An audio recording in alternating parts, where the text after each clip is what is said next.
Kau geser kan? Masuk kan? Masuk. Atas. Iya, masuk. Iya, udah.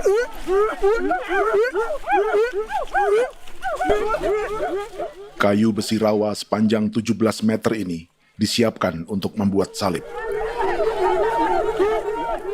Melihat panjangnya, timbul pertanyaan, siapakah yang akan disalib? Siapapun itu, pasti sesuatu yang lebih besar dari mereka. Tapi Frankie Woro, Casimilus Awe, dan warga suku Auyu di Papua Selatan ini tak akan melukai siapapun. Mereka memakai salib ini sebagai tanda perlawanan.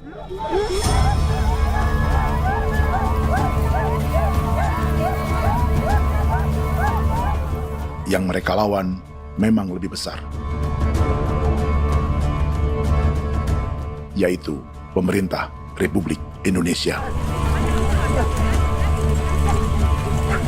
Pemerintah sedang mengincar 2,5 juta hektar hutan orang Papua untuk proyek tanaman industri pangan dan energi.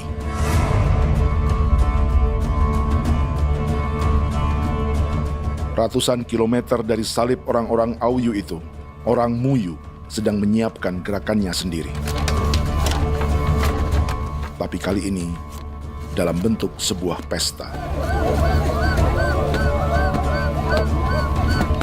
Pesta yang disiapkan oleh marga Kimco Jinibju selama 10 tahun.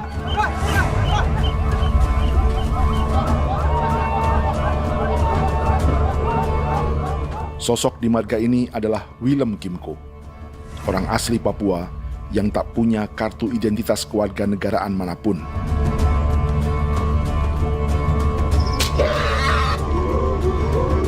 Pesta adat ini sudah cukup langka. Tak hanya di Papua, bahkan di kawasan Pasifik dan peradaban Melanesia. Awalnya bayarnya kalau bukan. Itu nih aja kau dekere bipnuka, dan kita ya kati kau beri barang dipo. Kau memang ambil kau kuning. Ada gagasan dan gerakan sosial di balik pesta orang-orang Muyu ini.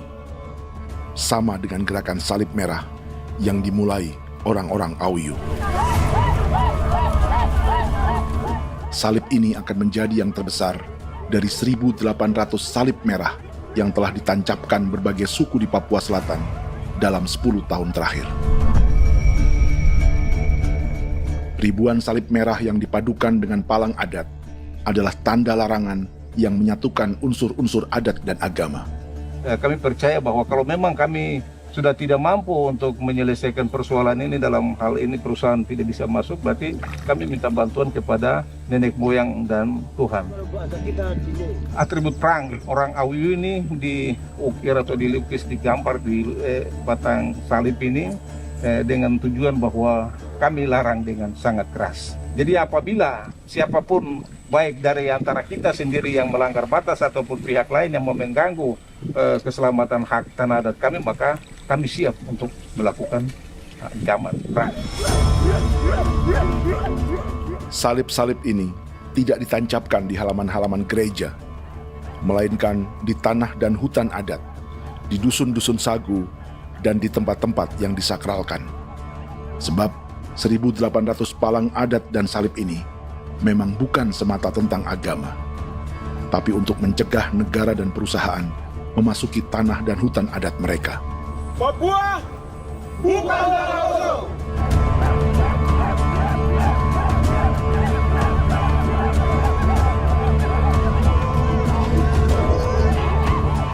Di zaman TikTok ini, kami ingin menceritakan semua ini lewat film yang pendek.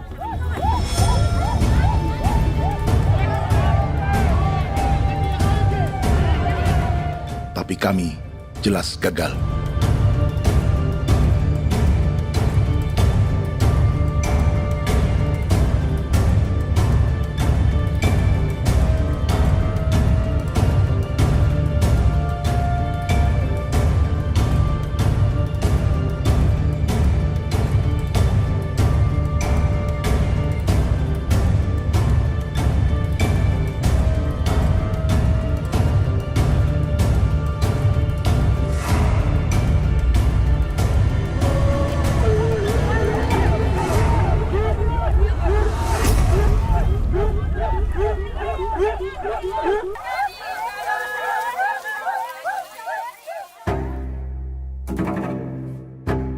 Di planet ini, ada 5 pemilik hutan hujan tropis terluas yang tersisa.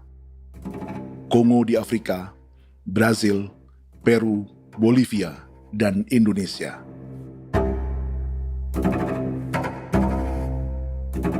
Di Indonesia, satu-satunya pulau yang hutannya masih terjaga adalah Papua, pulau terbesar kedua di dunia setelah Greenland. Lewat sejarah kolonialisme yang panjang, pulau ini kini dikuasai 2 negara. Bagian barat oleh Indonesia yang juga dikenal sebagai West Papua, dan bagian timur menjadi Papua Nugini. Dan tepat di perbatasan ini, di bagian Indonesia, sedang terjadi proyek pemusnahan hutan terbesar di dunia.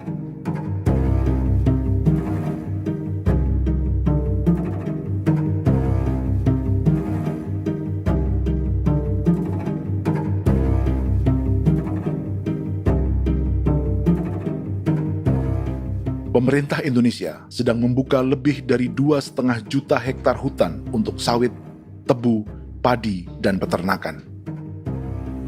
Ini disebut proyek strategis nasional untuk lumbung pangan dan energi yang jadi ambisi 3 presiden. Bagian terbesar direncanakan untuk mencetak sawah seluas 1,3 juta hektar. Lalu bagian lain akan ditanami tebu seluas 560.000 hektar untuk gula dan bioetanol. Setiap liter bensin di Indonesia akan dicampur bioetanol 10% atau E10. Ada 10 perusahaan di proyek ini, dan semuanya dimiliki oleh 1 keluarga saja. Berikutnya, ada areal sawit seluas 400.000 hektar untuk biodiesel. Targetnya mencampur 50% solar dengan minyak sawit atau B50. Dan terakhir, pemerintah akan membuka peternakan seluas 380.000 hektar. Jadi, apa yang salah dengan proyek pangan dan energi ini? 5 orang Papua dalam film ini akan menjawabnya.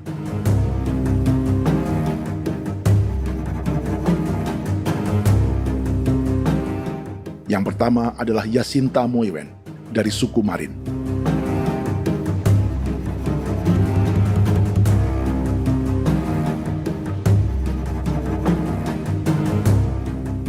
Yasinta dan warga di distrik Ilwayap di Merauke sudah menjadi korban.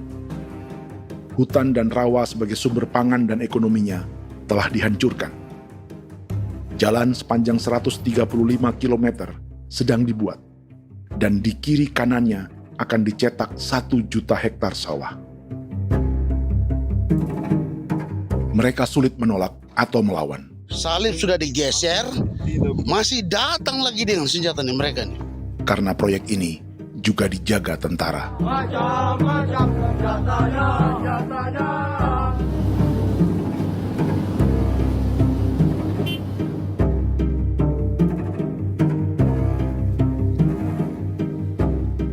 Yang kedua adalah Natalis Buer di distrik Tanah Miring, Merauke. Petani milenial ini merasa ditelantarkan. Sebab setelah hutannya diubah menjadi sawah, sebagian sawah-sawah ini tak tergarap. Orang asli Papua seperti Natalis tak punya modal untuk benih, pupuk, perawatan, hingga ongkos panen.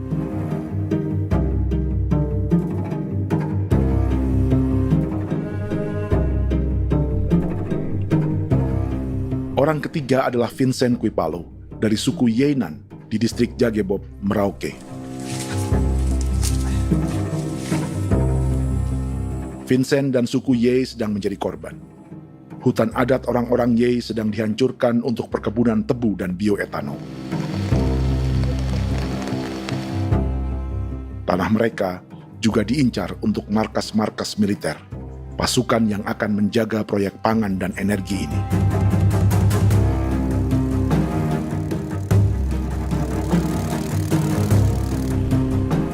Yang keempat adalah Frankie Woro dari suku Auyu di distrik Fofi, Kabupaten Bovendigul. Hutan dan tanah mereka terancam perluasan perkebunan sawit untuk campuran biodiesel atau B50. Orang-orang dari suku Auyu ini adalah calon korban. Merekalah salah satu pelopor gerakan Palang Adat dan Salib Merah. Meski kadang berseberangan dengan gereja yang mereka anggap lebih mendukung pemerintah dan perusahaan. Mereka bahkan sedang merencanakan gerakan yang lebih besar, dengan salib yang lebih besar. Tanah milik Somu Sobisiba itu bahwa tanah ini diciptakan oleh Tuhan dan memberikan warisan kepada kami. Kami ini hanya hak jaga.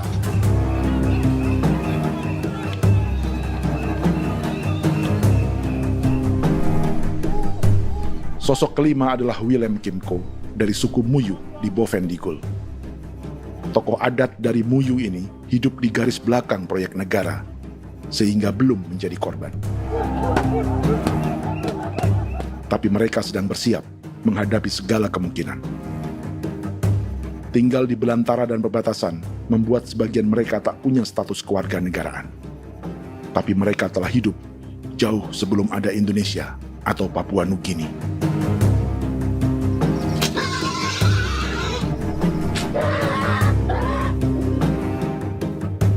Kelimanya mewakili jutaan orang asli Papua yang sedang terancam eksistensinya. Jika kita merasa kepunahan peradaban Neanderthal di Eropa, Aztec dan Inca di Amerika, atau aborigin di Australia adalah sejarah masa lalu, film ini menceritakan bagaimana pemusnahan sebuah bangsa dan kepunahan sebuah peradaban sedang terjadi di masa hidup kita. Kepunahan bukan karena kerusakan lingkungan dan ruang hidup semata, juga karena dihantam 60 tahun operasi militer.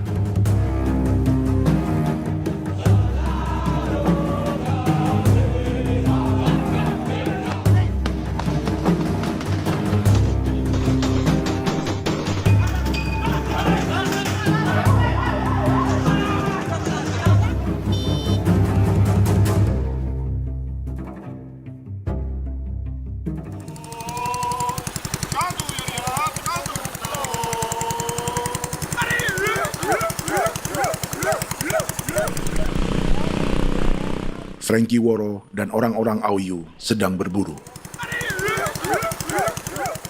Tapi lokasi perburuan mereka mulai dikuasai perusahaan perkebunan sawit.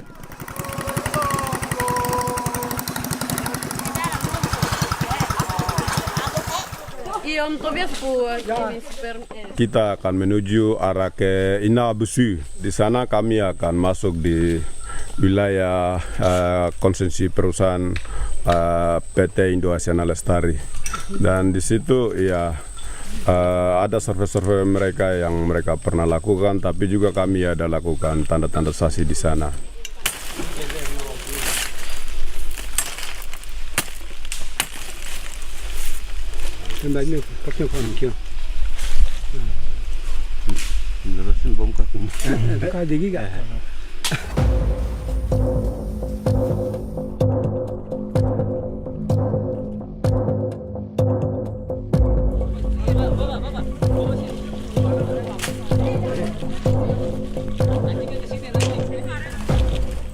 Dapat dengan yang induknya, tapi karena induknya dia lari dan terlambat kerja, akhirnya yang bisa kita dapat dia punya anak ini saja. Jadi kalau pakai bahan kayak hasil.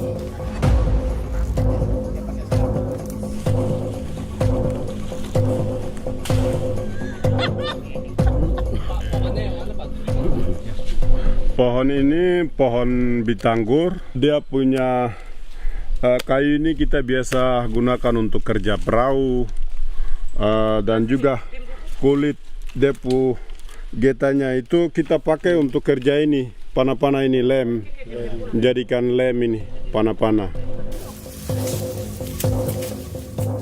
Hutan ini adalah supermarket bagi suku Auyu.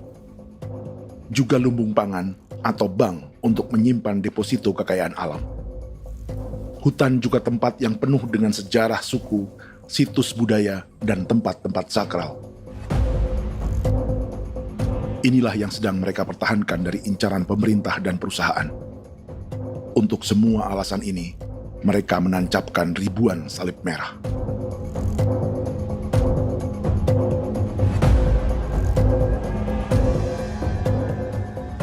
Tapi dari kampung, warga suku Auyu memberi kabar pada Frankie tentang intimidasi oleh aparat negara agar mereka melepas tanah ke perusahaan sawit dan berhenti memasang palang adat dan salib merah. Ada beberapa titik yang saya sudah siap, tetapi di sini emergensi dari saya, terutama di Kampung Sokangon, PT Damai Timber. Dia mengganggu saya dengan menggunakan kekerasan maupun pihak hukum. Dan kemarin saya ada pernyataan penolakan secara resmi, tapi masih tetap dengan menggunakan pihak hukum untuk masuk, untuk harus dituntut saya untuk harus diterima perusahaan itu. Kita di situ ada 15 marga, tetapi 15 marga juga tidak setuju. Marga-marga siapa yang terima dan marga-marga mana saja yang menolak. Nanti kita lihat dari pertimbangan itu, dan di situ dan kita undang mereka untuk bicara dengan kami. Sebagai sosok yang aktif dalam gerakan, warga Auyu terus memberi informasi lapangan kepada Frankie yang tak selalu berada di kampungnya. Izin pernyataan yang mereka paksa saya untuk tanda tangan itu, tapi sementara saya tidak tanda tangan. Data semua ada di tangan saya. Ya. Baik, kalau gitu itu lebih bagus karena tanda tangan itu yang berbahaya. Iya. Tanda tangan itu yang lebih berbahaya karena sekarang ini modern dan canggih, dan itu yang mereka biasa pakai untuk tipu muslihat. Mereka biasa pakai itu di tanda tangan itu. Betul. Dari Bambisa juga di Sofia dia masuk untuk memaksakan kami marga untuk harus menerima perusahaan itu. Tapi kemarin kami sudah menolak. Babinsa di sini nama bosku. Itu yang sekarang strategi militer yang sekarang mereka pakai. Jadi yang penting masyarakat itu yang benar-benar mau menolak siap dukung ketua marga siapa yang nanti tampil. Ini adalah peta konsesi sawit untuk biodiesel dalam proyek strategis nasional. Dan di distrik Fofi inilah, orang-orang Auyu hidup dari sungai dan hutan. Tapi Frankie di Bovendigul masih lebih beruntung. Setidaknya dibandingkan Yasinta Moyen di Merauke yang sudah kehilangan hutan dan rawanya.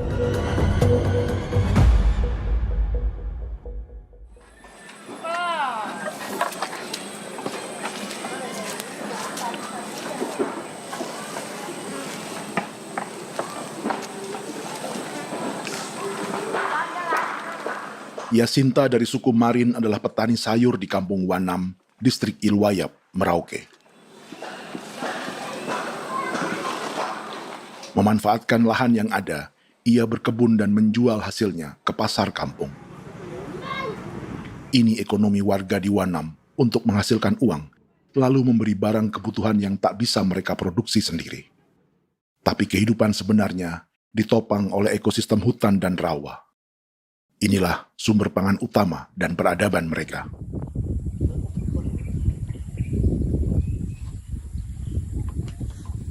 Namun ketenangan ini diusik ketika tiba-tiba pada Mei 2024, di Pelabuhan Wanam datang ratusan alat berat untuk proyek pangan dan energi pemerintah.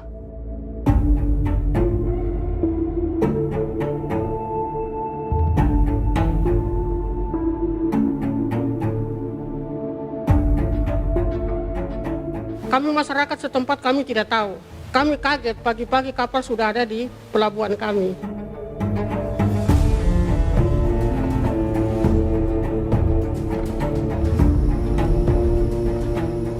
Yasinta Moiwen atau Enrika Gebze dan warga lainnya tak pernah diajak bicara atau dimintai pendapat. Seakan-akan Papua adalah tanah kosong. Kita suka kaget yang dong bawa turun alat berat dong bawa turun, kita kaget masyarakat. Dorang subongkar itu kayu-kayu.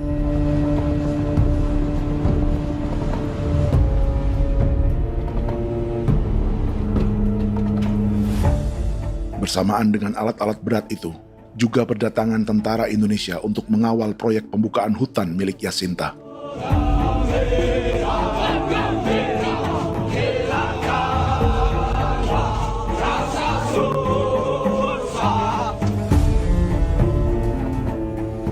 Ribu alat berat didatangkan dari Cina ke Papua oleh perusahaan bernama John Lin Group sebagai kontraktor pemerintah. Ini disebut sebagai pesanan eskavator terbesar di dunia dengan nilai 4 triliun rupiah. Misinya membuka hutan dan rawa milik orang Marin, salah satunya untuk membangun jalan sepanjang 135 km. Sementara di kiri kanannya akan dicetak sawah yang ditargetkan seluas 1,3 juta hektar. Jalan berupa garis lurus ini bukan rute tradisional ekonomi masyarakat. Jalan ini akan menghubungkan kawasan perkebunan sawit dan tebu di sebelah timur, juga untuk mobilisasi pasukan militer. John Lin Group adalah perusahaan yang dimiliki Andi Samsudin Arsyad atau yang dikenal dengan Haji Isam. Sebagian orang mengenalnya sebagai pengusaha yang hobi balapan mobil.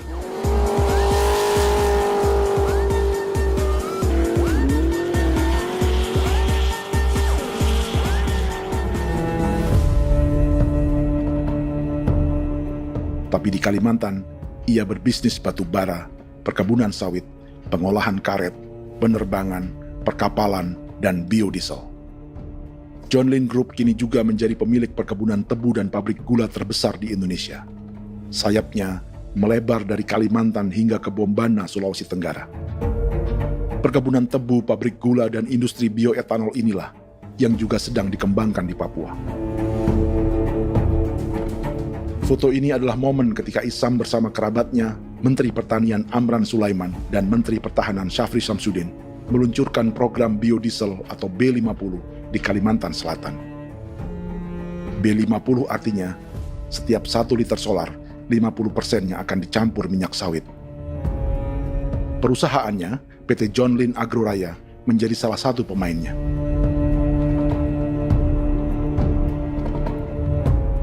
Sepanjang tahun 2025, saham PT John Lin Agroraya pernah naik hingga 700%.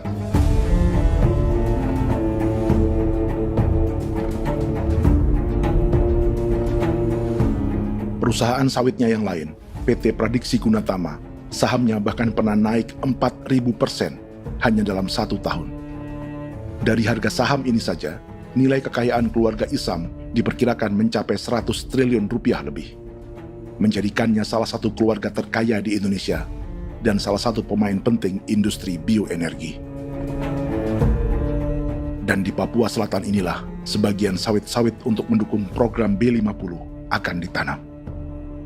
Inilah tanah orang-orang Wambon, Muyu, Marin, Yei, atau Auyu seperti Frankie Wor.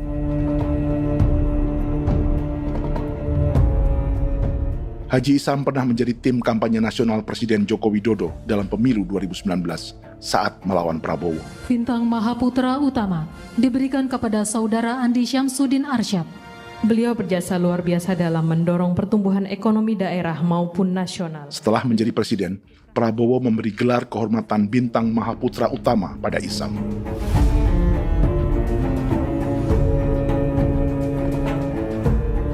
Sejumlah menteri Prabowo, juga kerabat dan orang-orang yang pernah bekerja di perusahaan Isam.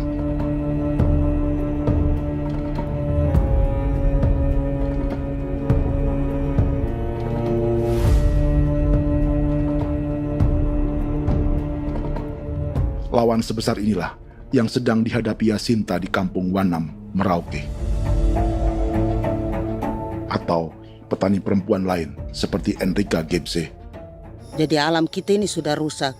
Jadi kita itu biasa jalan dari sini tuh harus pasang jerat di situ, harus cari makan di situ lagi. Itu tempat-tempat itu pasang-pasang jerat, tempat babi, rusa, sekarang sudah tidak ada lagi.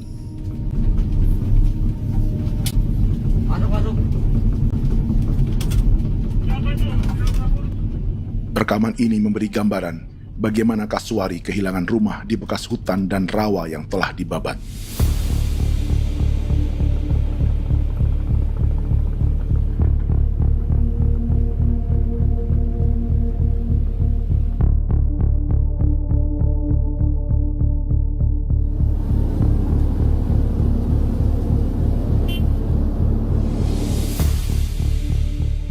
Keterlibatan tentara dalam proyek pangan dan energi di Papua memakai dalih bahwa ancaman terhadap negara kini tak hanya perang secara militer, tapi juga melalui pangan dan energi. Kementerian Pertahanan pun terlibat karena proyek ini dianggap operasi militer selain perang. Jadi tugas kamu adalah menjaga sumber cadangan pangan nasional. Macam-macam senjatanya, Proyek ini menambah panjang alasan mempertahankan kehadiran tentara di Papua dalam 60 tahun terakhir. Saat ini, jumlah tentara Indonesia di Papua mencapai 56.000 personel, atau ada 1 tentara untuk setiap 100 orang Papua. Bandingkan dengan rata-rata nasional, di mana hanya ada 1 tentara untuk 696 penduduk Indonesia. Itu belum termasuk polisi. Artinya, 1 orang Papua dijaga lebih banyak senjata dari rata-rata penduduk Indonesia. Tanah dan hutan diambil secara sepihak untuk kepentingan pembangunan batalion dan bandar antariksa. Ini bentuk perampasan masyarakat. Penolakan kehadiran markas-markas militer terjadi di sejumlah tempat di Papua. Tak hanya karena trauma dan ketakutan, juga karena mengambil tanah-tanah adat.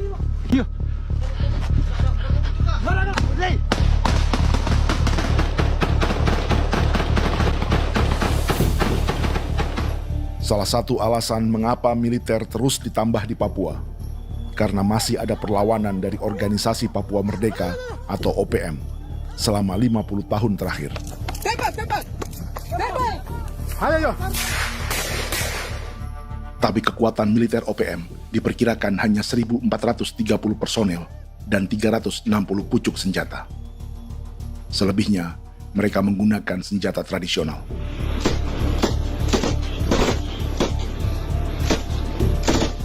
Dengan demikian, kekuatan tentara dan polisi di Papua 58 kali lebih besar dari gerilyawan Organisasi Papua Merdeka.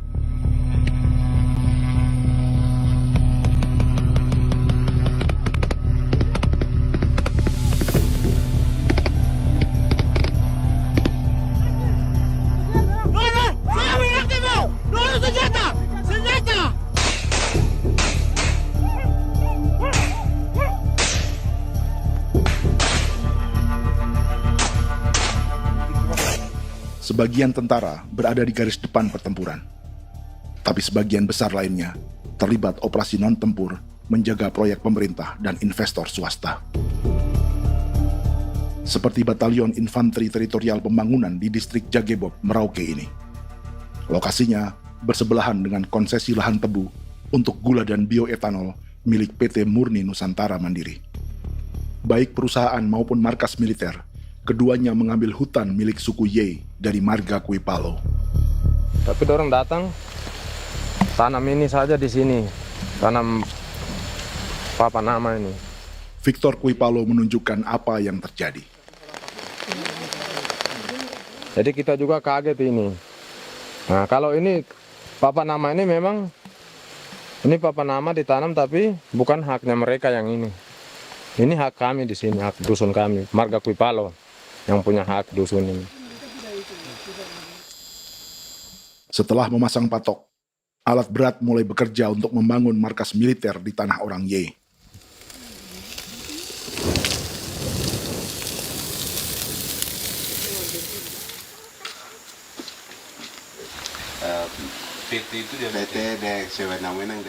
Kehadiran markas militer mengkhawatirkan warga yang pernah mengalami trauma. Takut kenapa? Kalau macam yang awal macam sekarang bu kampung hidup ini kan aman. Terus kenapa harus didirikan korem di sini? Bukankah dengan adanya Korem semakin aman ada tentara di sini? Kalau untuk kampung kayaknya tidak bisa aman kalau ada tentara, paling masyarakat dipukul itu ini.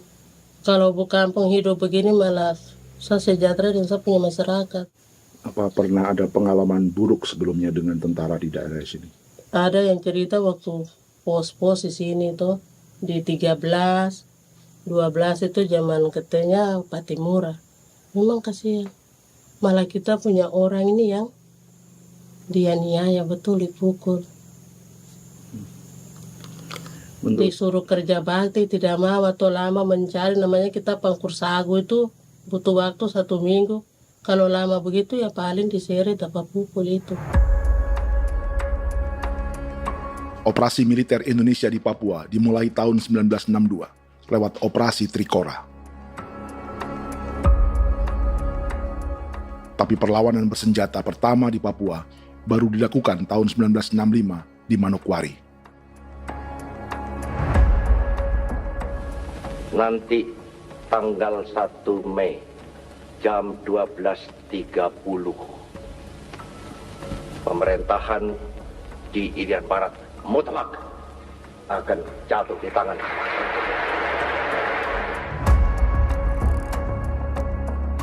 Sejak itu, selama 60 tahun, operasi militer untuk menaklukkan Papua terus dilakukan. Salah satu operasi militer paling berdarah adalah Operasi Wibawa untuk memenangkan Indonesia dalam jajak pendapat tahun 1969. 643 orang tewas di Paniai. Lalu disusul 4.146 korban tewas antara tahun 1977 hingga 1978.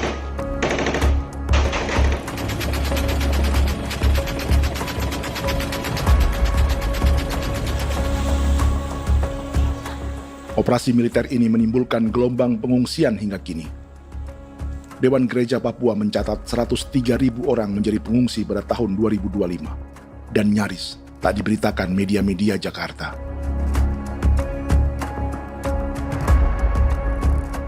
Jumlah pengungsi terbesar tercatat di Nduga yang mencapai 20.000 jiwa. Banyak di antaranya yang sedang hamil, seperti Jubiana, salah satu pengungsi Nduga. O tagarik mesikagi be muguruk berselari di namen wane gosel bigari me egirik menene an nimbo mesle bok selar nene wam dak yak lek prak nda oyi kore bangal no so ndak lo yo nanda me anet ndang no yat nde nanen di ko nerwa membri wal marwa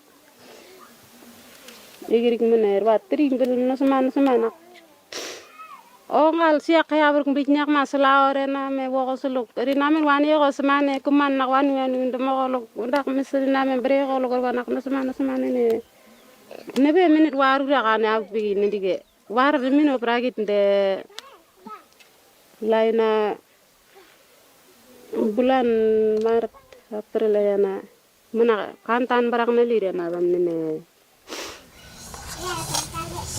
Yo. Jubiana lalu menamai anaknya pengungsi Kogoya.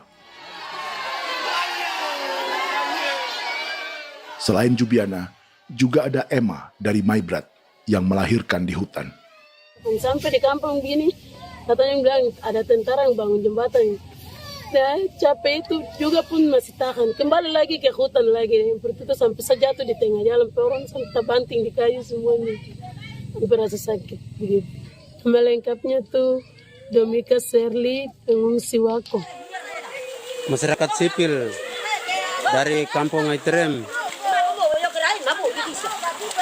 sementara mengungsi karena kampungnya sementara dikuasai oleh TNI Polri. Seratusan ribu pengungsi di Papua saat ini jauh melampaui jumlah yang mengungsi ke Papua Nugini tahun 1984, yaitu 10.000 orang karena menghindari operasi militer.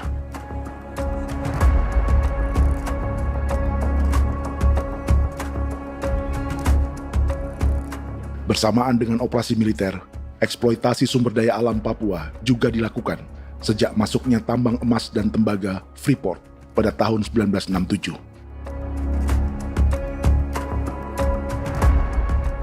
Disusul perkebunan sawit awal tahun 1980-an. Lalu ada perburuan buaya untuk diambil kulitnya. Sebelumnya, ada eksploitasi gas alam di Teluk Bintuni, pencarian besar-besaran kayu gaharu, atau pembukaan hutan tanaman industri. Ini belum termasuk perburuan dan perdagangan ikan arwana di selatan Papua, penebangan kayu merbau dari hutan-hutan Jayapura, emas di Blok Wabu Intan Jaya, bahkan nikel di pulau-pulau kecil Raja Ampat. Dan kini, dalam skala yang belum pernah terjadi dalam sejarah, Papua dipaksa mencetak sawah, tebu untuk bioetanol, dan sawit untuk biodiesel.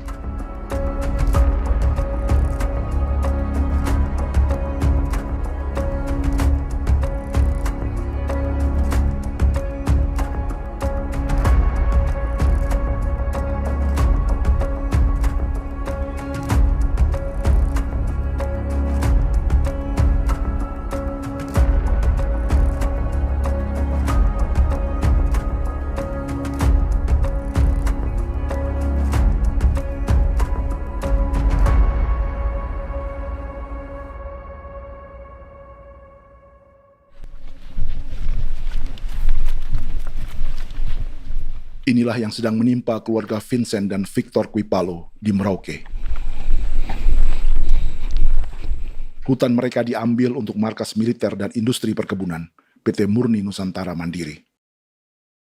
1 dari 10 perusahaan yang diberi konsesi untuk menanam tebu dan memproduksi gula serta bioetanol seluas 52.000 hektar.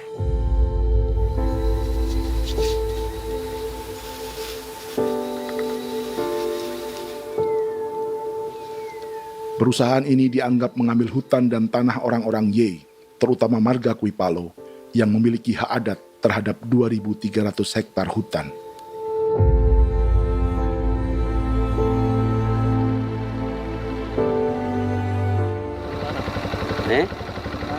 Tentara? Tentara. Oh iya, tentara.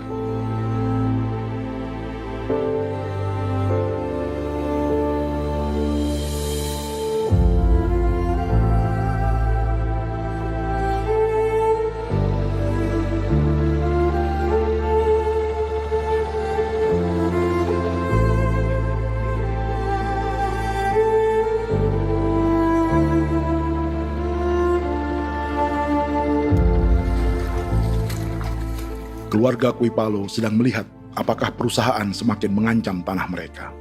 Dan kekhawatiran itu terbukti. Iya, makanya tadi saya bilang ini dari sini saja dekat ini sudah masuk di dalam ujung lapang ini. Ini hutan, yang ini hutan yang orang ada bongkar sekarang ini. Ini sudah punya alat sudah dekat ini. Dekat sekali ini. Ini di sini. Nacau, kelapa itu yang jalan lama, jalan setapak ini. Dari udara, terlihat alat-alat berat semakin mendekati tanah orang-orang Ye, marga Kuipalo.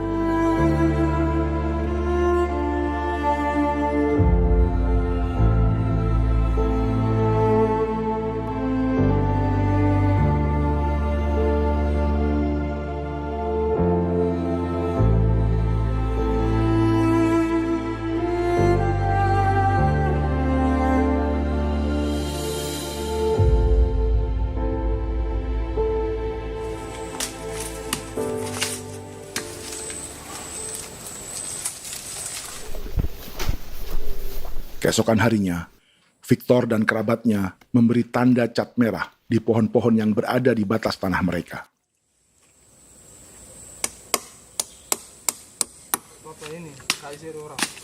Tapi tanda peringatan adat ini tak diindahkan perusahaan.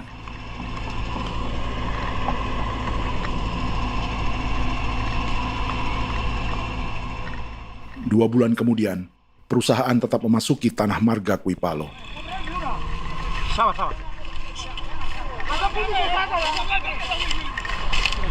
Kami manusia, kau lihat. Tapi sudah sakit hati sekali saya katakan tadi. Ini sama baik ini kalau tinggal berubah lagi tangan, kami juga punya tangan. Hanya beda rambut. Mister itu juga. Woi. Buka. Tidak.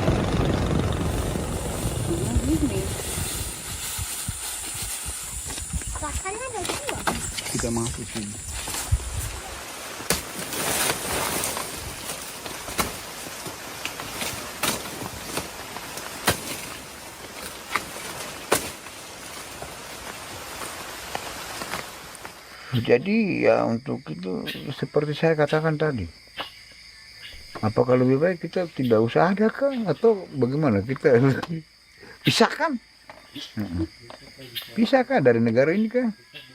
Jangankan tuh, saya kemarin bicara sama Daniel, datang sama saya dengan persoalan Kodam ini.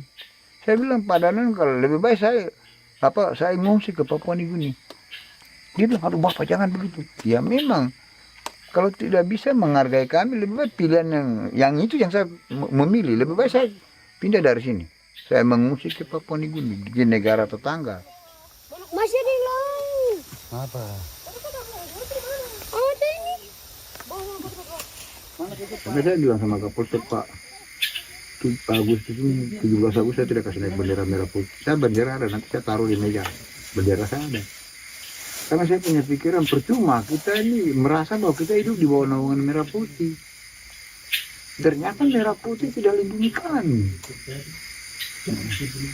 Tidak anggap kami sebagai kami rakyatnya. Dia lambang negara. Dan kami menghargai lambang negara itu. Ternyata lambang negara ini, kita bernaung di bawah lambang negara ini, kita tidak dilindungi. Hak kita tidak dihargai.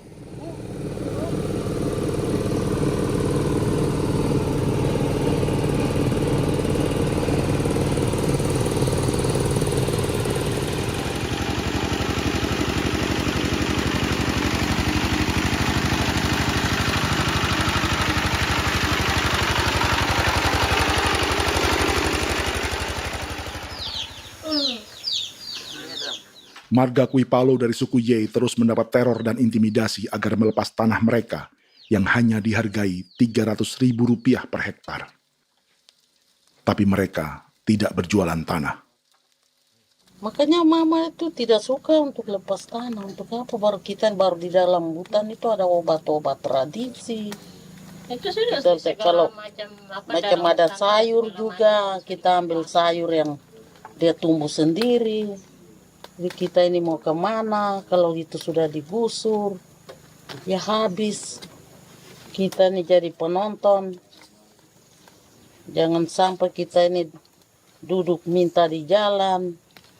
Jadi kita tidak mau seperti itu. Makanya tanah itu kita tidak melepas.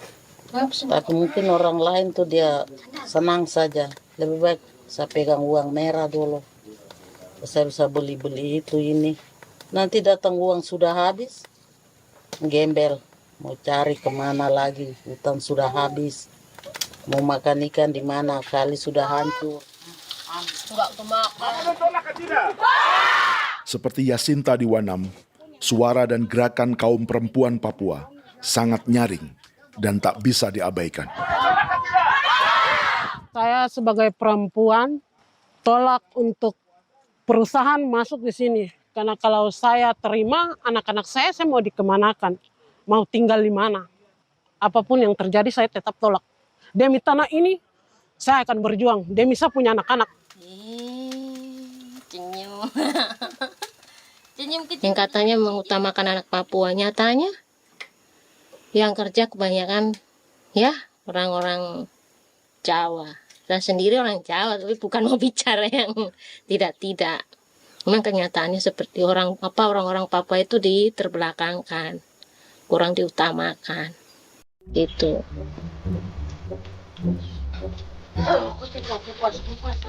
Proyek food estate seperti mencetak sawah, bukannya tak diikuti warga Papua.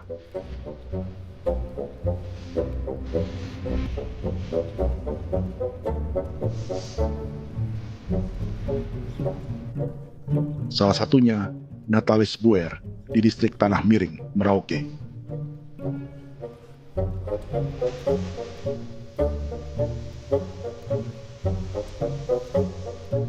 Setelah menghabisi hutan, pemerintah Indonesia mencetak sawah untuk tanaman padi karena beras mulai menjadi makanan pokok menggantikan sagu.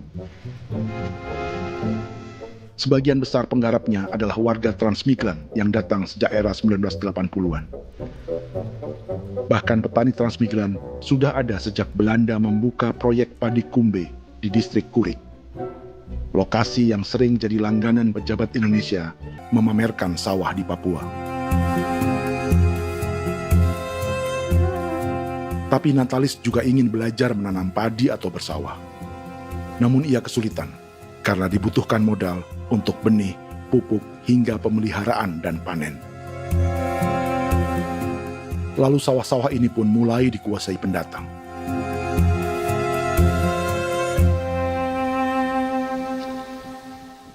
Tapi sejauh ini di kampung kami ini yang saya lihat memang ada kelompok kami punya di sini yang sudah tergabung dalam Gapoktan, kemudian masuk dalam optimalisasi lahan. Tapi baru saya anak asli yang punya lahan di sini. Mereka tidak punya. Pemerintah dalam hal ini adalah Kementerian Pertanian bersama-sama Kementerian Pertahanan yang dalam hal ini pada garis di bawahnya adalah TNI Angkatan Darat, memberikan support yang maksimal kepada masyarakat khususnya di Merauke dalam rangka. Saya kemarin habis 9 juta. 9 juta ya? Iya, 9 juta karena dia sudah tidak dipakai toh. Ya. Dia sudah... Perempuan Papua seperti Filomena juga mau bertani. Pemerintah memberi bantuan Rp900.000 per hektar lewat program optimalisasi lahan atau OPLAH.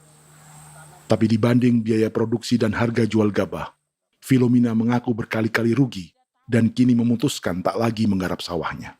Terus kita harus cari uang untuk kombeng. Betul. Karung kita beli. Karung beri sendiri lagi. Tenda kita beli. Ini dari yang offline ini don tidak siapkan. Tidak ada. Tidak ada ya, jadi mama don sendiri. Itu yang saya udah bilang, 900.000. Itu modal untuk kerja sawah ini. Mulai dari kerja sampai nanti panen. Panen. Wih, ngeri sekali. Iya, lucu toh? Tidak dapat itu. Betul, Mam. Dong maksud begini. Kalau disuruh tanam ubi berhektar-hektar, mari datang. Kita tahu cara rawatnya bagaimana, Iya. tanamnya bagaimana, tanam model bagaimana supaya hasilnya model begitu. Kita tahu. Kalau yang ini kan kita baru belajar. Sebagian hutan milik warga Senayu di Merauke sudah dibuka untuk sawah dan kebun tebu oleh PT Global Papua Abadi. Proyek pertanian ini dikerjakan oleh Kodim Merauke. Mereka melepas sebagian tanah karena ingin belajar bertani. Saya punya nenek moyang tidak ajar saya tanam padi. Tapi saya mau berubah. Generasi saya yang berikut ini besok lusa tidak bisa makan pisang, sagu. Ada apa? Namun program optimalisasi lahan yang dijanjikan dengan berbagai bantuan tak dirasakan Filomena. Obat rumput beli, obat padi beli, jonder kita bayar, bahkan bibit masih kurang, cari bibit lagi beli. Jadi saya memang kalau program pemerintah saya sama sekali saya tidak suka. Baku tipu saya.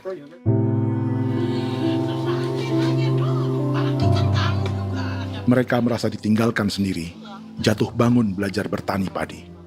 Sementara sumber pangan dan air yang semula mudah didapat, kini telah berganti sawah dan kebun tebu. Dulu kita masih bisa jalan, nanti masak di kali, pakai air kali. Minum pakai air kali. Sekarang kok mau masak? Tidak ada air. Air sudah susu, mau minum tidak bisa. Sudah dengan obat. Drone semprot debu itu saja drone. Drone yang semprot. Saya lihat di itu. Jadi kita bukan drone yang terbang di atas untuk disemprot. Iya, itu semprot obat. Dong lempar pupuk di bawah ya dia mengalir ke kali. Mengalir ke kali, ke rawa-rawa.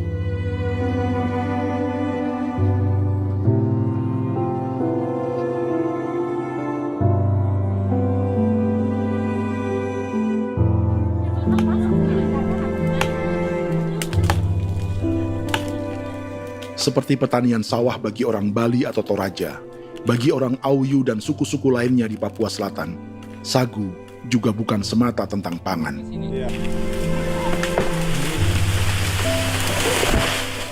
Bagi orang Auyu dan Marin, sagu adalah kerabat, sosok orang tua, sosok nenek moyang yang harus dijaga dan dilindungi. Lagi bikin apa mama ini mama? Pakai toko itu sagu.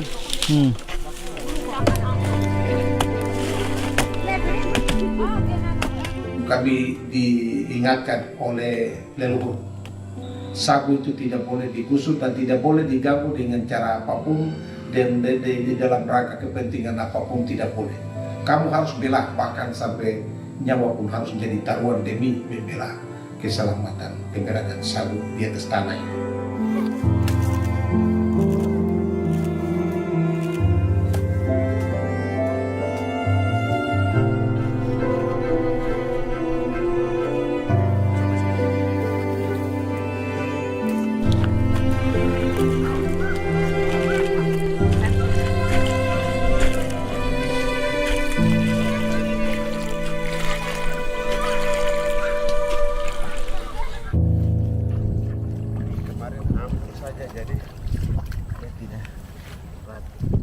Menurut Natalis, pemerintah di Jakarta mendefinisikan lumbung pangan semata urusan beras dan mencetak sawah.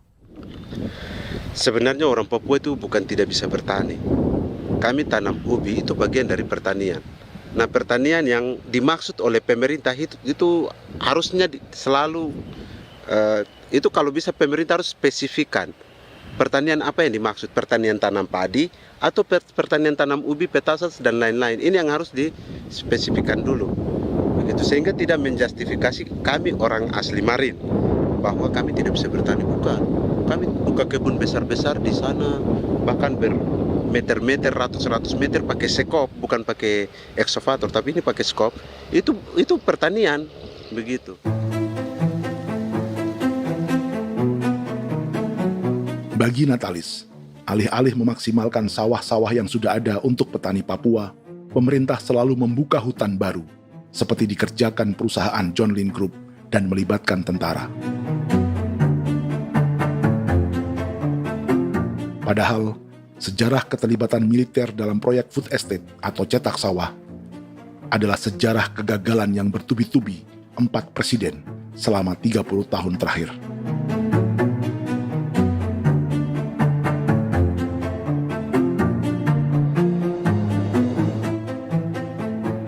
Papua bukan yang pertama menjadi proyek lumbung pangan yang melibatkan tentara. Kalimantan telah menjadi korban 30 tahun sebelumnya.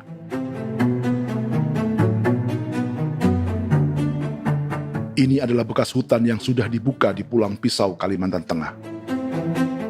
Tahun 1996, di era Presiden Jenderal Soeharto, ia menghabisi 1 juta hutan di lahan gambut untuk mencetak sawah demi memenuhi ambisi swasembada beras, bukan swasembada pangan. Hutan tropis Kalimantan dihabisi dalam skala yang belum pernah terjadi dalam sejarah. Di bawah rezim militeristik, tak ada yang berani melawan keinginan Soeharto, termasuk orang Dayak seperti Kuneng. Nggak bisa dihalangi itu. Nggak boleh dihalangi. Ya kalau ada kata-kata aja menghalangi, sudah kita diseret ke kepolisian dulu. Atau bisa langsung di PKI-kan? Iya, di PKI-kan gitulah. Jadi kita tuh nggak berani apa-apa dulu tuh. Ya. Apa maunya aja. Misal bilangnya A. Setahun setelah pengundulan hutan skala besar itu, tahun 1997, untuk pertama kalinya Kalimantan mengalami kebakaran lahan dan kabut asap terbesar dalam sejarah.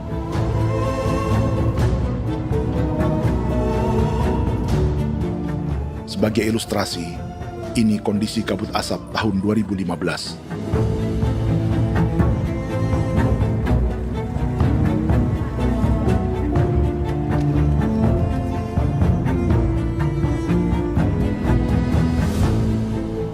Proyek 1 juta hektar sawah Jenderal Soeharto itu gagal. Bendungan dan saluran irigasi mangkrak hingga kini. Mei 1998, rezim Soeharto tumbang, 2 tahun setelah ia menumbangkan jutaan hektar pohon di Kalimantan. Setiap tahun, lokasi ini menyumbang kebakaran dan kabut asap yang merugikan jutaan orang. Sawah yang berhasil di Kalimantan justru bukan sawah yang dibangun Jenderal Soeharto, melainkan yang dirintis para transmigran sejak era 1980-an. Sawah-sawah inilah yang ikut digarap oleh militer di era Presiden Joko Widodo. Dan hasil dari proyek food estate Presiden Jokowi itu sama sekali jong nih, nggak ada harapan lagi sudah seperti ini. Tapi Jokowi terus memperluas area food estate hingga 16.000 hektar. Presiden Jokowi juga menyerahkan urusan lumbung pangan ini kepada Prabowo yang saat itu menjadi Menteri Pertahanan. Salah satunya di Kabupaten Gunung Mas, Kalimantan Tengah, untuk membuka perkebunan singkong seluas 31.000 hektar. Food Estate Singkong Jenderal Prabowo ini dimulai dengan membuka 600 hektar hutan di Tawai Baru. Proyek singkong untuk bioetanol ini pun dijaga tentara. Dan seperti Jenderal Soeharto, proyek Jenderal Prabowo ini pun gagal.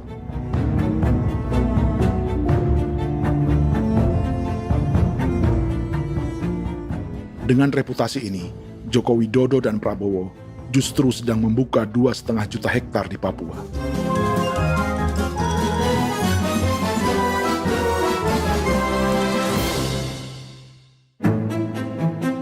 Setelah Jenderal Soeharto, Presiden Jenderal Susilo Bambang Yudhoyono juga mencoba membuka food estate di Papua sejak tahun 2010.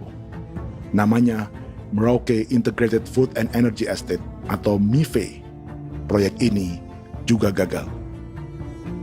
Lalu di lokasi yang sama, Jokowi berusaha meneruskan dengan proyek mencetak sawah 1,2 juta hektar yang juga gagal. Sekarang yang paling siap adalah 1,2 hektar. Yang 1,2 juta hektar.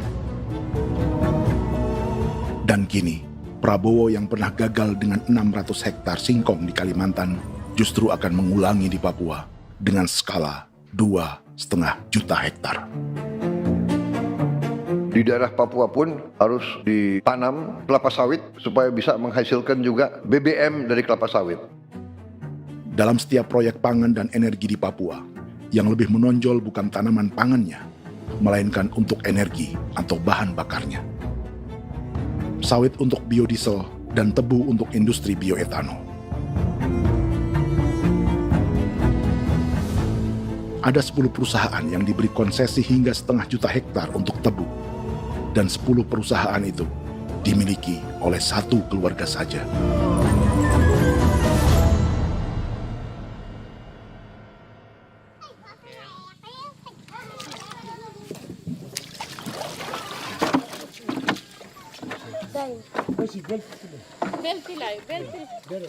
Para perempuan Auyu di Bovendigul akan berangkat memancing.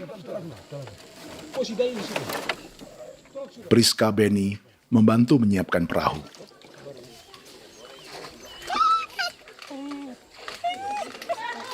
Mereka akan mengumpulkan bahan pangan di hutan untuk persiapan acara penancapan salib merah berikutnya.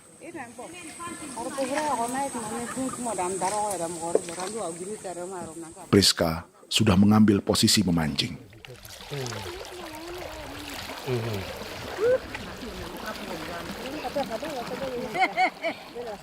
1.800 salib merah telah dipasang di wilayah adat berbagai suku di Papua Selatan untuk menghalau perusahaan sawit dan tebu.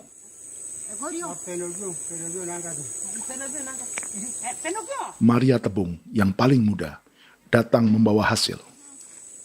2 ekor ikan gastor alias gabus toraja. Sebagai generasi Z, pendidikannya sampai sekolah dasar. Di perusahaan perkebunan seperti sawit atau tebu, ijazah SD hanya bisa menjadi buruh kasar. Tapi ia tak tertarik. Karena kita hidup itu dari alam, kita pancing, juga di darat, bawa anjing, terus bikin pagar sagu, dapat babi, bawa baru kita makan. Jadi kita tidak mau perusahaan masuk. Kita tidak akan terima. Sementara Priska Beni masih mencari peruntungan. Tapi baginya, menjadi nelayan di Sungai Fofi masih lebih baik daripada bekerja 9 tahun di perkebunan sawit. sudah pengalaman, jadi kita tidak mau lagi. Sudah berapa lama ketika kerja itu? Selama di sana. 9 tahun di sana. 9 tahun? Saya baru pulang dari perusahaan. Selama 9 tahun kerja di sawit, bisa punya rumah kah? Atau Tidak. motor kah? Tidak. Johnson kah? Tidak. Cuma makan saja. Pendapatan juga kan tidak lebih. Habis dimakan.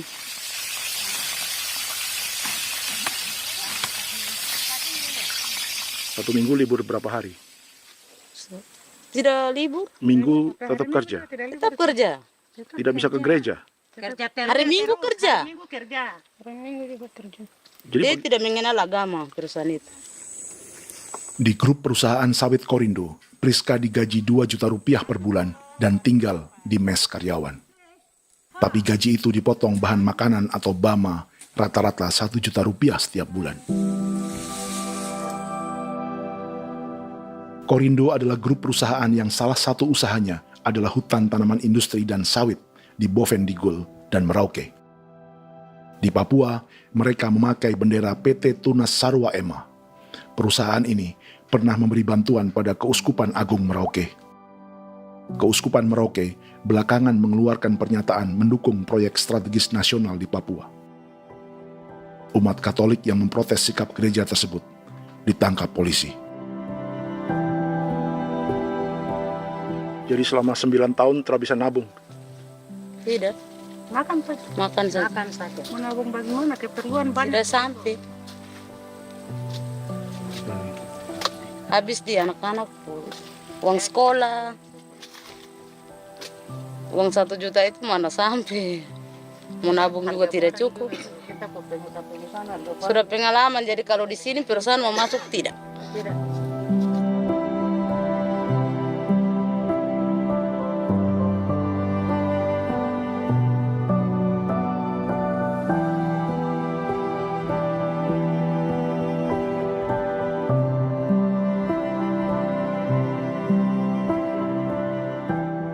Dan menu makan siang seperti ini agaknya sulit bagi buruh sawit atau tebu yang digaji 2 juta rupiah per bulan.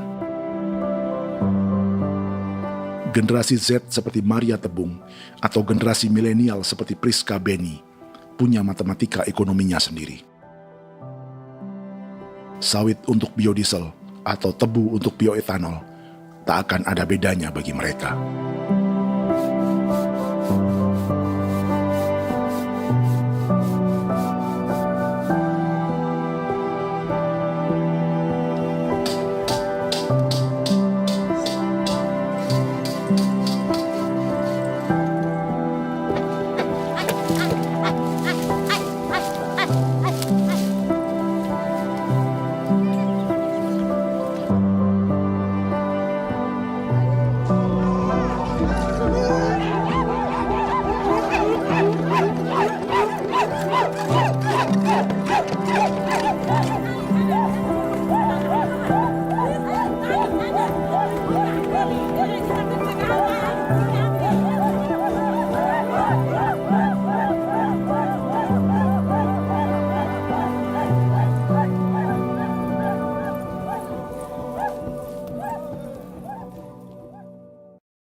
Perkebunan tebu 1,5 juta hektar di Merauke adalah ide 3 presiden untuk menggenjot penggunaan bioenergi sebagai campuran bahan bakar fosil. Selain swasembada pangan, swasembada energi di daerah Papua pun harus ditanam kelapa sawit supaya bisa menghasilkan juga BBM dari kelapa sawit. Juga tebu menghasilkan etanol. Singkong, kasava juga untuk menghasilkan etanol. Bioetanol adalah bahan bakar nabati atau tumbuhan yang dapat dicampur dengan bensin. Sama dengan program biodiesel yang mencampur solar dengan minyak sawit. Pertamina saat ini sudah menjual BBM bioetanol dengan campuran 5% yang dipasarkan dengan merek Pertamax Green 95. Tapi pemerintah ingin menaikkan kadarnya menjadi 10% atau E10. Maka ke depan kita akan mendorong untuk ada E10 Kemarin malam sudah kami rapat dengan Bapak Presiden. Bapak Presiden sudah menyetujui untuk direncanakan mandatori 10% etanol. Idenya untuk mengurangi ketergantungan pada bahan bakar fosil yang diimpor dan menimbulkan polusi.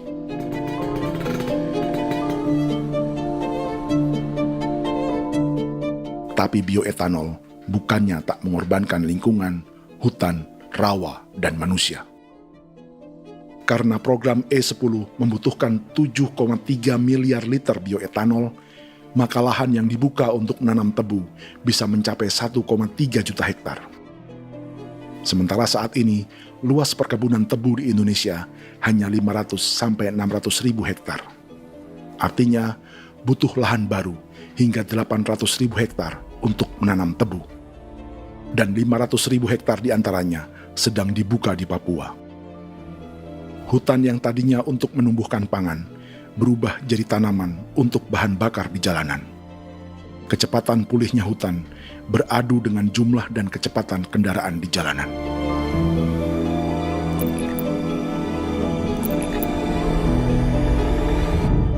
Dahaga terhadap energi tak pernah bisa dipuaskan.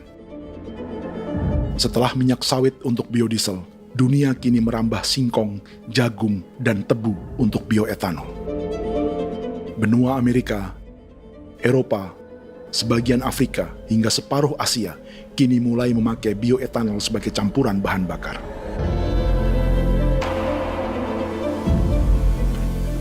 Selain perebutan lahan, masa depan dunia juga dibayangi semakin mahalnya harga pangan karena persaingan antara perut manusia dengan tangki kendaraan. Ini adalah lokasi perkebunan tebu dan bioetanol PT Murni Nusantara Mandiri yang mengancam tanah Vincent Quipalo dan orang-orang Ye di Merauke. Beberapa kilometer di selatan adalah PT Global Papua Abadi yang mengancam tanah orang-orang Muyu dan Marin. Dua perusahaan ini adalah bagian dari 10 perusahaan yang mendapat konsesi lahan untuk tebu dan bioetanol di Merauke. Batas konsesi mereka bahkan sama dengan batas negara Indonesia dengan Papua Nugini. Salah satu ciri bahwa peta konsesi ini dibuat di Jakarta dari atas meja.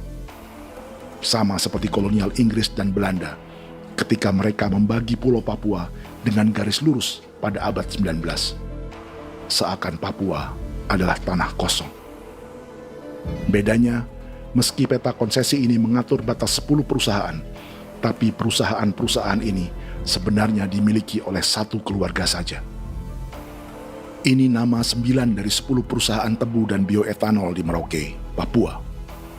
99% saham mereka dimiliki sebuah perusahaan bernama PT Merauke Nusantara Manis. Sementara 1% sisanya dimiliki PT Merauke Gula Mandiri. Tapi saham kedua perusahaan ini dimiliki PT Merauke Sugar Group. Dan perusahaan ini 90% sahamnya dimiliki pengusaha bernama Angelia Bonaventure Sudirman, serta perusahaan bernama Zico Trust dan Resource Harvest. Lalu 10% lainnya dikuasai PT Papua Energi Abadi, yang pemiliknya adalah Dudi Christian dan Angel Madeline. Sekarang, mari kita lihat siapa mereka. Angelia Sudirman adalah keponakan dari salah satu konglomerat sawit Indonesia, Martias Fangiono. 9 perusahaan di Papua ini berada di bawah bendera Merauke Sugar Group. Dan Merauke Sugar Group hanya satu dari 7 grup perusahaan milik keluarga Fangiono.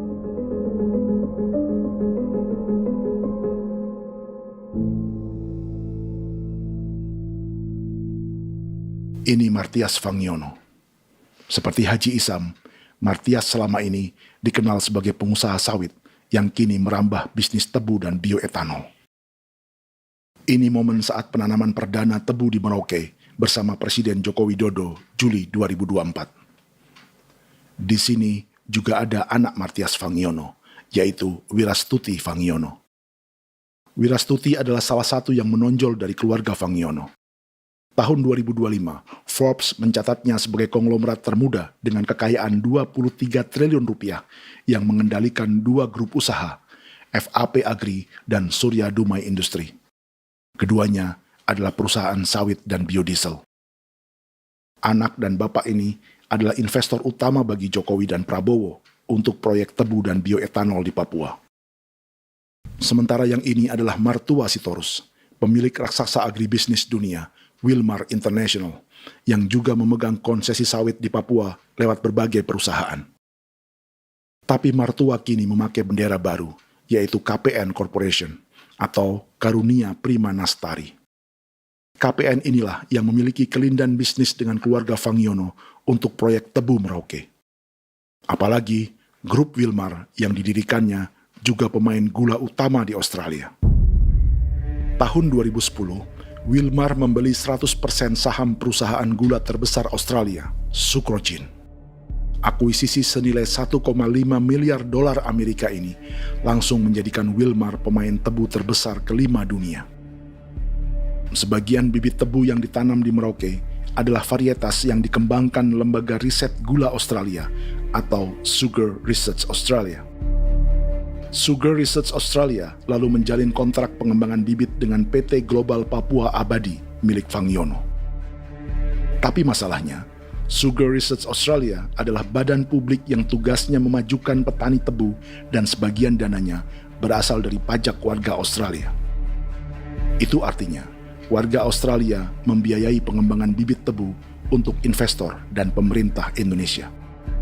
Dokumen ini menunjukkan bahwa lembaga yang dibiayai warga Australia itu pernah memiliki kontrak penyediaan bibit dengan PT Global Papua Abadi milik keluarga Fangiono. Kontrak itu baru berakhir pada November 2024. Artinya, saat Presiden Jokowi dan keluarga Fangiono menanam bibit tebu pada Juli 2024 ini, kontrak itu masih berlaku. Nama lain dalam keluarga ini adalah Siliandra Fangiono, yang pada tahun 2024 dijuluki Raja Sawit Termuda dengan kekayaan 39 triliun rupiah dalam catatan Forbes. Ia mengendalikan grup First Resources. Secara umum, keluarga Fangiono memiliki 20 perusahaan di Sumatera, 32 perusahaan di Kalimantan, 1 di Jakarta, 2 di Singapura, dan 25 perusahaan di Papua. Di Papua, perusahaannya tersebar dari Sorong, Mapi, hingga Merauke. Para politikus dan pejabat Indonesia terus membesarkan konglomerasi, meski Martias Fangiono pernah divonis 1,5 tahun penjara karena kasus pembalakan liar dan kebun sawit ilegal tahun 2007. Sementara tahun 2022, Wilmar terlibat kasus korupsi ekspor minyak sawit dan divonis mengembalikan kerugian negara 11,8 triliun rupiah.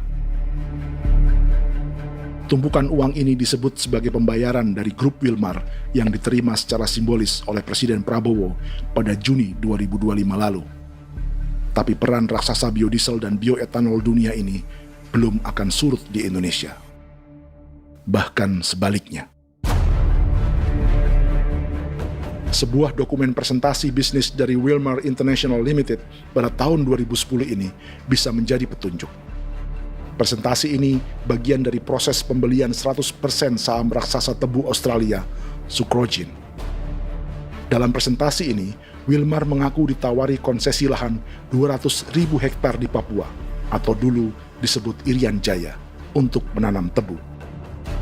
Dengan penerbangan hanya 2,5 jam dari kantor Sucrogin di kota Townsville ke Merauke, Wilmar akan mengawinkan bisnis gula dan bioetanolnya menjadi pemain dunia.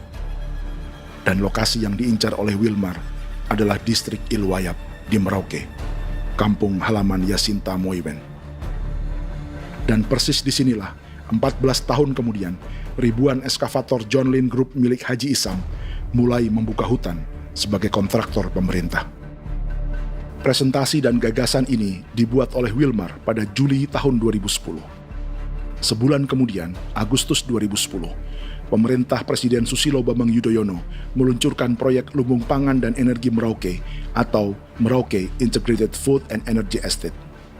Targetnya membuka lahan 1 juta hektar dalam 5 klaster yang masing-masing 200.000 hektar. Angka yang sama dengan presentasi Wilmar.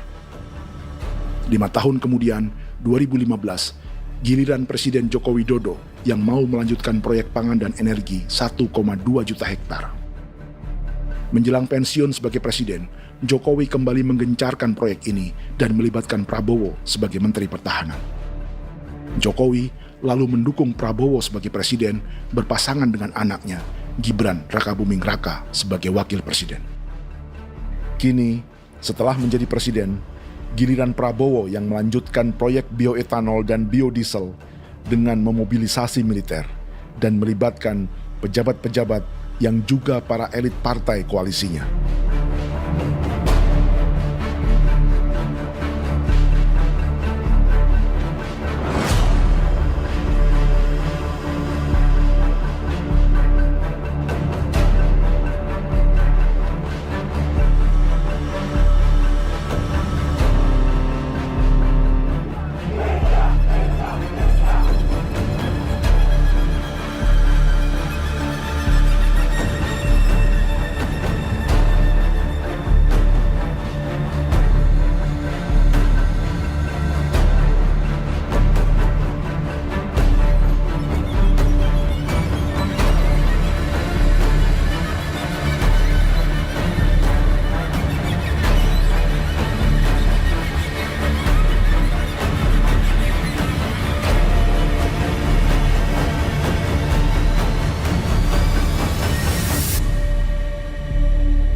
Tahun lalu, hutan-hutan di Pulau Jawa dalam waktu singkat berubah menjadi perkebunan tebu di bawah rezim kolonial Belanda.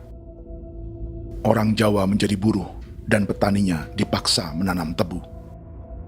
Dari kolonialisme dan politik tanam paksa itu, Belanda memperkaya negara dan para investornya. Tak puas membuka hutan untuk perkebunan di Jawa dan Sumatera, kolonial Belanda menanam tebu hingga di Suriname dan mengerahkan ribuan orang Jawa sebagai buruh pada tahun 1890. Inggris yang sudah menguasai negara seluas India dan Papua Nugini pun masih menanam tebu jauh di tengah Samudra Pasifik, di tanah orang-orang Fiji.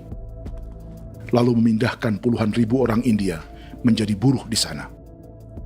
200 tahun sebelumnya, ratusan ribu orang Afrika bahkan diperbudak untuk bekerja di perkebunan-perkebunan tebu Spanyol dari selatan Eropa hingga Karibia, Kuba, atau Jamaika. Jika dulu tebu menjadi gula atau emas putih, kini cerita kolonialisme tebu berlanjut di Papua untuk bahan bakar nabati atau bioetanol. Dan seperti semua cerita tentang kolonialisme, akan ada yang berpesta dan ada yang membayar. Dalam setiap cerita pesta kolonialisme, baik di Jawa, Karibia, atau di Papua, selalu melibatkan para elit lokal, dari pejabat, perwira, hingga agamawan. Tapi dalam setiap kolonialisme, juga selalu ada cerita tentang mereka yang mempertahankan diri dan melawan.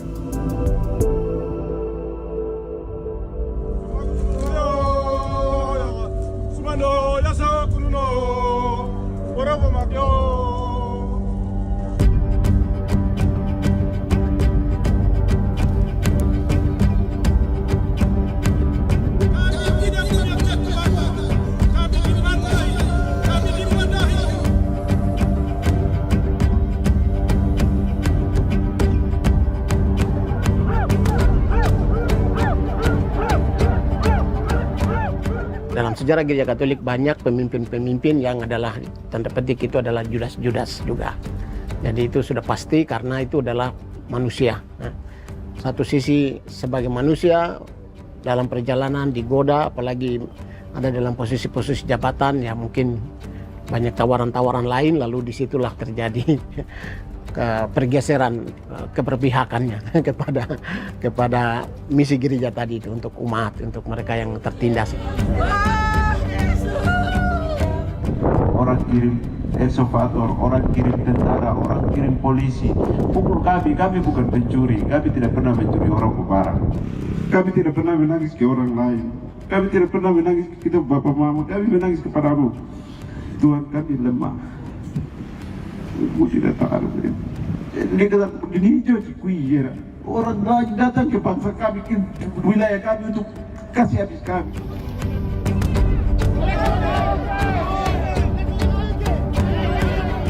Hakimam Dehi, Ya Hakimam Dehi, Bono Ya Hadigul Dehi, Bono Ya Hadigul Dehi. Kita buat sasi seperti begini untuk menolak perusahaan apapun yang masuk di tanah kami. Kalau kita kasih, kita bikin rusak sekarang, kita punya generasi berikutnya mau dapat kemana. Jadi kita nyatakan sikap di sore hari ini, kami tolak. Apa yang dilakukan pemerintah untuk PSN adalah kejahatan. Pemerintah bagian dari kejahatan, aktor perusak dan pembunuh terhadap negara, terhadap alam, hutan, terhadap manusia. Jadi negara jadi aktor pembunuh. Jadi Pilatusnya siapa? Negara, pemerintah Jakarta ini. Tanah Wiu bukan kosong. Masyarakat adat kami masyarakat. Perusahaan tolak. Lihat asal.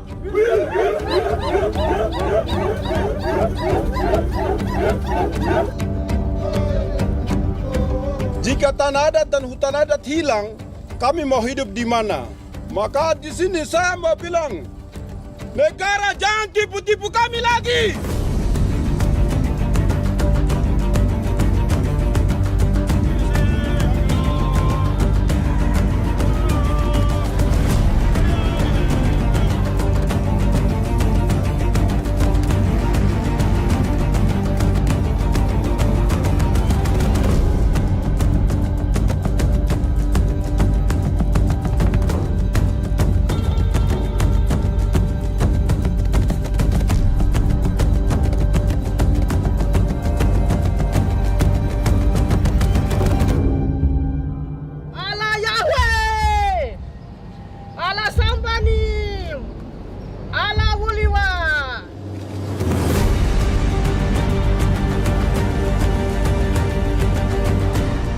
Kalau kami dianggap orang Papua itu bagian daripada Republik ini, tolong hargai kami.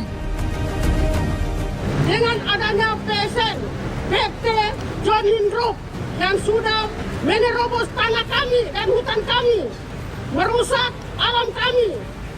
Itu yang kami datang ke Jakarta jauh-jauh dari Papua. Kami mau bersuara kepada Bapak Presiden Prabowo Subianto, di mana keadilan untuk masyarakat Papua. Tolong lihat masyarakat Papua yang sudah mati. Kami bersepakat menyatakan, 1. Gereja-gereja di Indonesia mendukung masyarakat adat yang menolak proyek strategis nasional di tanah Papua. 2. Gereja-gereja di Indonesia menolak militerisme dan otoritarianisme di Indonesia.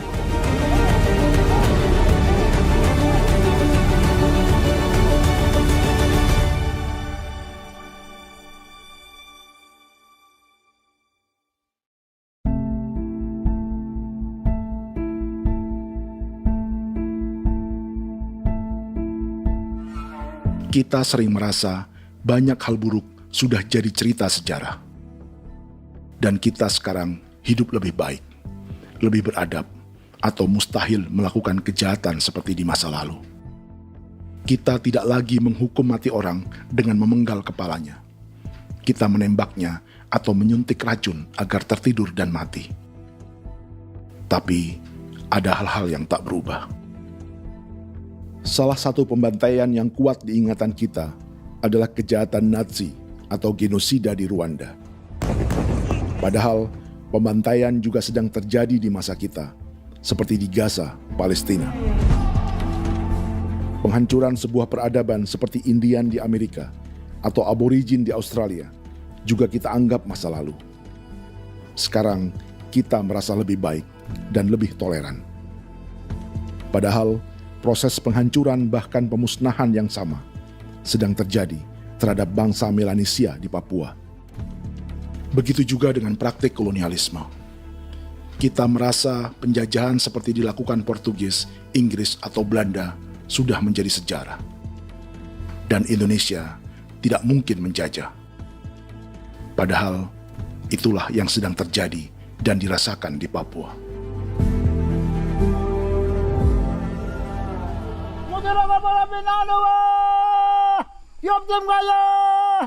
Kawatang Maya, Upaka Maya, anak dia mana nama. Jalannya sejarah ini disadari Willem Kimco di pedalaman Bovendigol, Papua. Hidup terpencil dan tak tersentuh urusan negara bukan berarti selalu aman.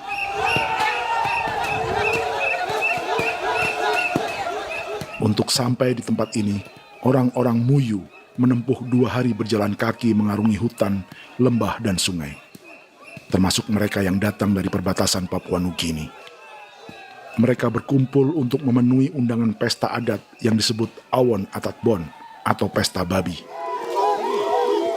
Yang mengundang adalah marga Kimco Jinipjo. Yang dituakan di marga ini adalah Willem Kimco. Ia tak punya kartu tanda penduduk dan kewarganegaraan manapun, baik Indonesia atau Papua Nugini. Tahun 1984, 10.000 orang Papua, terutama suku Muyu, mengungsi ke Papua Nugini untuk menghindari operasi militer Indonesia, termasuk Willem Kimco.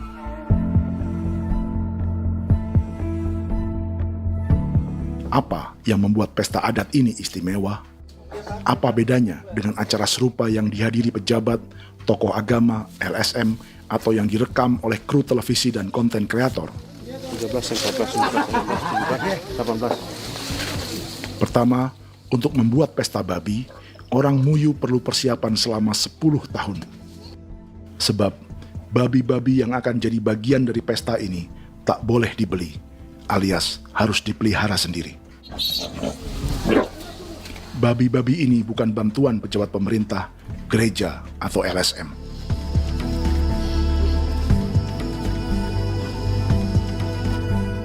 Yang kedua, babi-babi ini tidak dipelihara di kandang.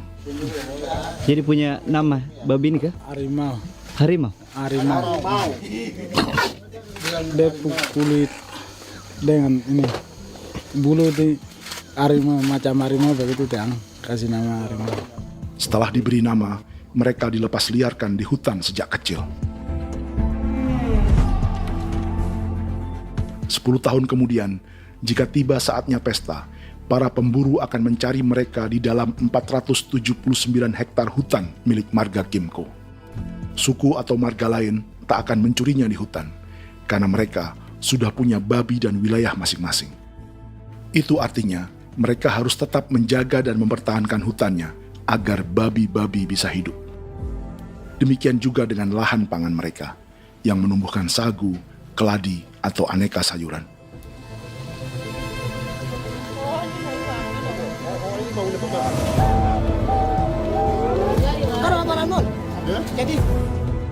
Yang ketiga, dalam Awon Atatbon atau pesta babi, binatang ini tidak dimakan secara gratis.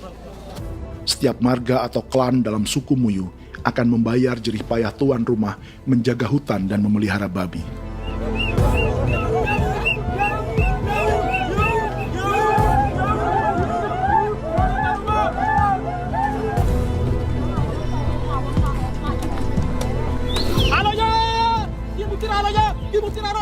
Ini seperti arisan untuk menjaga budaya dan lingkungan.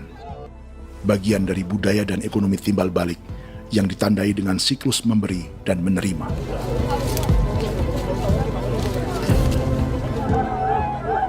Ini juga cara orang Muyu membangun dan memperluas aliansi. Awon bet begul bet, ulan yau kandoet, asat bet anani, asat bet jenek liga anani, oh ando amte anani, menini tena yage, kepo kemo ko di mana, kepo kemo mayat me, kep tetek no mayango, kep kanin bet wini ke iftore wen, ne tena ya kadek me, oke, kepo nanti kuto kemo, kepo kepasar kuto orangnya, kene man gini wane wanjo, koko kati bolon jalbengo, koko kuning bolon jal. Jika Willem Kimco dan marganya bisa menjaga hutan dan wilayahnya, marga lain ikut diuntungkan sebagai sebuah ekosistem. Demikian juga sebaliknya. Alasan keempat, mengapa pesta babi ini memiliki tempat khusus dalam peradaban orang Muyu, karena Willem Kimco khawatir peradaban mereka akan punah, menyusul ancaman terhadap ekosistem dan hutan. Setiap marga atau klan harus mengkonsolidasi diri dan membangun aliansi.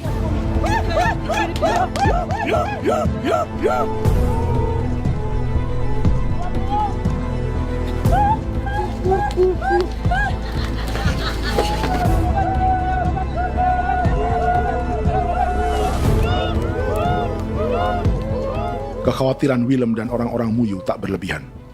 Ruang hidup mereka bersinggungan dengan proyek bioetanol dan biodiesel pemerintah Indonesia. Mereka juga tahu apa yang telah dan sedang menimpa suku lain seperti Auyu di Bovendigul atau Yainan dan Marin Anim di Merauke.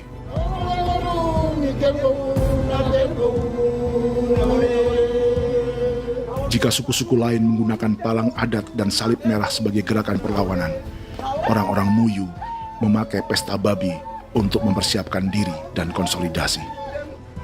Sebab, berbeda dengan saat mengungsi tahun 1984, kali ini yang datang ke tanah orang-orang Muyu tak hanya tentara, juga alat-alat berat bersama para pebisnis pangan dan energi.